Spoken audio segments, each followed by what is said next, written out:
So I, 30 male, have a 19 male half-brother. He has been living with since he got married in December, because my mother and he had a falling out due to the fact he got married so young. I'm not going to sugarcoat it. If I knew then what I know now, I wouldn't have let them move in. Both him and his wife, 19, are the worst house guests I've ever had. I say guest because they're meant to be looking for work and a place of their own. I've made it clear from the get-go it was temporary, because I've got 4 children myself, 7 female, 5 male, 3 female, 1 male, and my wife works from home. Since they have moved in, they have complained about how loud mornings are and my cooking. I do all the cooking, because I rarely do anything spicy, which my brother's wife craves. They're messy and never pick up after themselves. Even moaned to my wife about never doing their laundry, nor making my brother's wife snacks during the day. They think me and my wife are their personal help/drivers, and try and guilt us when we tell them no to 4 a.m. McDonald's runs or my brother's wife's rude comments, but ha, we are too young to know better. It all came to a head this week, when all our children were at home due to a bug going around. Nothing bad, just schools/daycare in our area are extra careful. I couldn't get the day off, so unfortunately, my wife had to deal with 6 children while trying to work. My brother and his wife demanded they all stay in one room and we get them takeout so there's no germs near their food. When my wife told them they should cook for once, because she's extremely busy, they filled out calling her a heartless bee for making a 5-month pregnant woman cook for 8 people. And my brother clean while he was trying to sort out business. It got to the point of them screaming at my wife and my kids crying. My wife had an anxiety attack. I rushed home when I got an SOS text, but my brother was waiting at the door, crying about not being our slave, and how his pregnant wife is starving.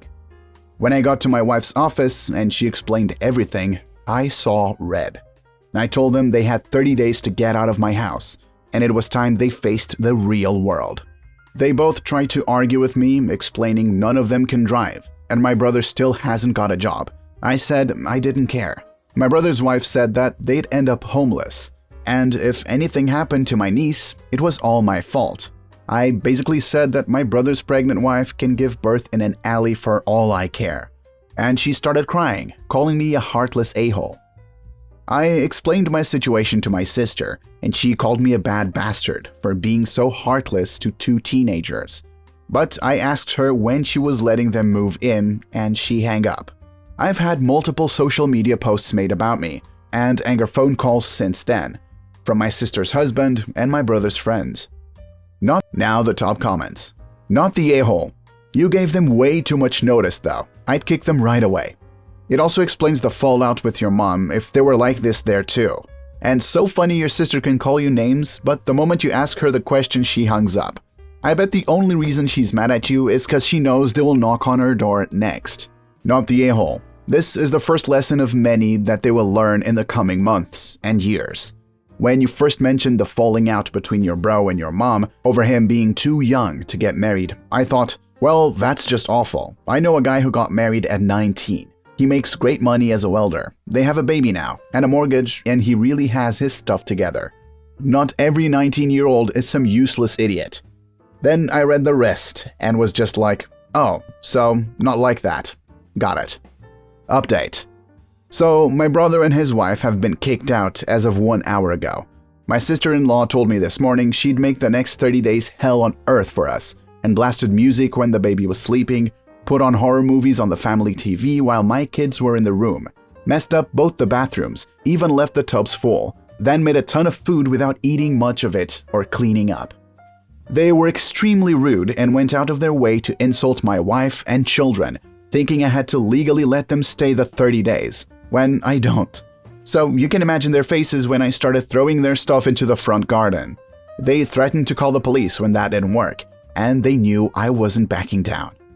The tears and begging started. My brother even had the nerve to demand money for 3 months' rent and a deposit for their own apartment. I told them to get lost, and my wife told them to go over to my sister's house. She will help them.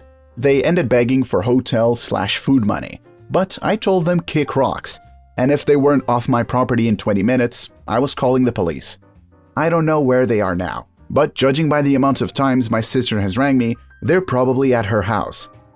I've also changed my voicemail to, if you're mad I kicked out brother and sister-in-law, you take them in or give them money. If you won't or can't, shut up. I, female 30, have been with my boyfriend, Ryan, for over 5 years. I haven't told anyone yet, but I'm pregnant. It wasn't planned, but we decided to keep it.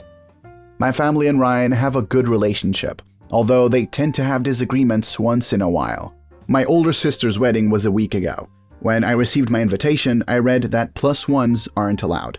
It's either engaged or married partners. I didn't know what to feel about this, and I tried contacting my sister about this rule and see if she could make Ryan an exception. But she told me it's a rule that everyone had to follow and said she couldn't talk to Ryan. Ryan said I should not miss my sister's wedding because of him and urged me to go. I felt guilty but decided to go anyway. When I showed up, I noticed guests had brought +1s. I'm talking about family members that are neither engaged nor married. My 3 female cousins brought their jokesters' boyfriends, and even my aunt brought a friend from work. I was confused and angry. I walked up to my sister and loudly demanded that she explain why I wasn't allowed to bring my boyfriend, while everyone else was. She and her husband tried to get me to quiet down, but it was too late because there were people standing watching us argue. My sister said I was disrupting the wedding over nothing and that I should make a big deal over it. But it was a big deal for me because Ryan was excluded like he was a stranger, while my cousin's boyfriends weren't. Mom and aunt tried getting me to sit down, but I told my sister that Ryan is and will always be family, and she not only disrespected him by excluding him, but disrespected me too, and our relationship as well. Not only that, but I told her he's the father of my child, which had the family instantly guess that I was pregnant. I left after the argument, and my family berated me later about making a scene at my sister's wedding and ruining everything she worked for. They also said that it was low of me to indirectly announce my pregnancy like that and try to add insult to injury. My sister and her husband are expecting an apology now, but in response, I demanded an apology for Ryan before we even talk. Ryan is hurt, but says I should have just stayed quiet or left. He said he doesn't want to be the reason my relationship with my sister gets ruined, as well as my family. But my family think I'm the one who messed up. Am I the a-hole? Now the top comments. Not the a-hole. Clearly your sister didn't want your partner there, but she should have at least had the guts to have the discussion with you in person. Ryan is right though. You should have waited until after the wedding before approaching them properly, because now it may obscure other people's views on you within the family and family friends. Congratulations on the pregnancy. Hope all goes well. Everyone sucks here. Ryan made the exact point I would have. You should have either stayed quiet or what I would have done and just leave. You didn't have to make a scene, nor did you have to upstage their wedding by announcing your pregnancy. Your sister/brother-in-law suck because they're disrespecting you and your relationship. Not the a-hole. Your sister played a stupid game. Yes, it was her wedding, but she blatantly lied instead of telling you the truth. I probably would have walked away and left, but I get why you did what you did. I own a company, and my wife has an executive-level position at it. 14 months ago, she gave birth to our son. We elected to have a C-section, and she went on maternity leave a month before she was scheduled for it. My wife expected that 3 months would be more than enough. However, after giving birth and having agreed that we would only be having one child together, I already had 3 daughters. My wife was exceptionally adamant about not missing a moment of our son's formative moments, because she knew that he'd only be a baby for so long. When the time came when she should have gone back to the office, I didn't have the heart to refuse her when she said she needed more time. After giving birth, she joined a mom-specific life coaching program and still sees a life coach regularly. She also volunteered for unprivileged kids. After a year had flown by, people started asking my wife when she was coming back.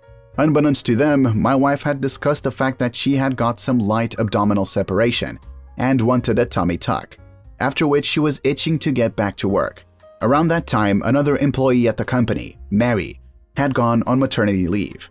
Unfortunately, because she has not worked for the company for more than a year, she was not entitled to Family and Medical Leave Act, and was given 6 weeks off for her birth, 1 week of which she took prior to the birth.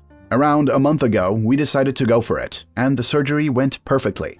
My wife was advised to take at least 2 weeks off from work, but her doctor said to take 4. However, the other day, my wife asked me for around 2 more weeks before she officially went back to work, because more rest after surgery couldn't hurt.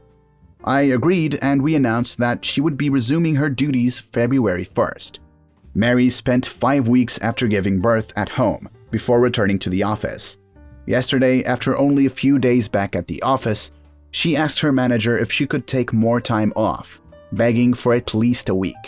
The manager in question brought this up with me, and I told him to deny Mary her request. The reason is because while my wife's duties could be taken up by others, Mary's team was borderline understaffed, and her customer service position required her to be there at work. One person leaving is tough on the rest. When I went to personally tell Mary this, she looked very upset. She angrily said that my wife has been gone for a year, and that the nurse she sees blames the stress and body pains caused by coming back so early for her struggles in breastfeeding. I apologized, but reiterated that it was a busy season for the customer service team, and that perhaps we could discuss her getting more time off down the line. When I told my sister about this encounter, she said I was being an a-hole for giving my wife special treatment. Am I the a-hole for denying Mary's request after having just allowed my wife an extra 2 weeks? Now the top comments. You're the a-hole. She was pregnant for 9 months. Someone could have hired. Someone could have been trained. Yes, you favor your wife by miles, and that's kind of to be expected. But to deny someone in pain 1 goddamn week off? I always wonder if there are kids who want to grow into the Disney villain. You're the a-hole. It is not the employee's fault that her team is understaffed. It is yours. You are making different rules for individuals based on their relationship to you. You may not be breaking any rules since it is your company, but morally, you are the a-hole. If I'm reading correctly, before either extension request, your wife already took off more than double the amount of time as your other employee. If you have now 4 kids, you should understand both the toll giving birth takes on a mom. While you aren't required to do anything, that doesn't mean you should. My sister and I were very close when we were younger. She was my aunt's daughter, and her mom was a single mom. So when she passed away, my parents adopted her daughter, who is now my sister. We loved each other, but she liked copying me, and that included using my name. If anyone asked for her name and she didn't want to say it, she would use my middle name. I don't use it that often and we are close, so I didn't mind it. But it got extreme when we were in our late teens. She would catfish guys using my picture, and I don't know why she would do that. When I asked why she was doing that, she said it was just for fun and she meant no harm. I dropped it because, well, nothing could go wrong, right? Wrong. Fast forward. When she was 18, she reunited with her bio dad. My parents were cool with it since she still comes over for weekends and holidays, and still calls my parents mom and dad. Last week, my best friend, who is also her friend, told me she has seen something shocking on Instagram, and I should check my sister's new post. I checked and found that she has been sharing my stories as her own. It was already kind of weird that her social media info is all my info, which she pretends to be hers. But this was extreme. She had shared my most traumatic experience, which only my family and best friend knew about. And yes, she had lied and made herself the one experiencing it. I waited until she came over on Friday before I confronted her about it. I told her to take down the post because my traumatic experience is not for people to view and comment about. She said it can't harm me because no one knows it's me or anything. I pointed out all the other times she has used my name and identity, which got her mad. She said I should stop making it sound like she's trying to steal my identity or something. I went completely crazy and told her that she has to take down the post and she can post her own stories if she wants, because those are my stories and she will never be me. She has locked herself in her room since last night when I confronted her, and I had to tell our parents what happened. Mom thinks I should have been nicer about it because she is my sister, but Dad doesn't think I was mean. But she told her bio dad, and he has been calling and calling us names for bullying his daughter and threatening to not let her come over again. So, Reddit, am I the a-hole for saying that to her? Now the top comments. Not the a-hole. Number 1, stay in your lane, bio dad. You weren't even around. Number 2, sister needs serious help. She doesn't know her own identity, and I'm genuinely confused that your mom does not see an issue with her sharing your experiences and information. I'd report all her posts and get them put down, and her account taken down for false information. Yikes, not the a-hole, first off. Secondly, she needs help. Serious help. If I were you, I would compile as much evidence as you can and invite bio dad over. She can either be present or locked in her room, but you need to present the facts to him. Now that he's in the picture, he needs to be part of the solution. Your sister is very likely lying to him about what happened, and that's why he's accusing you of bullying her. Once he sees how bad this really is and that you are only trying to protect your identity, you need to push to get her help. This is not a minor thing. This has never been a minor thing. This is dangerous for her and for you. Want to know why? Quick example. One of those guys that she's catfished gets pissed at her antics. They have your face. They have your name. They don't know she exists. They just think you hurt them. If they are the type to hurt other people, who do you think they'll come after? If they are the type to hurt other people, who do you think they'll come after? You or someone they don't know about?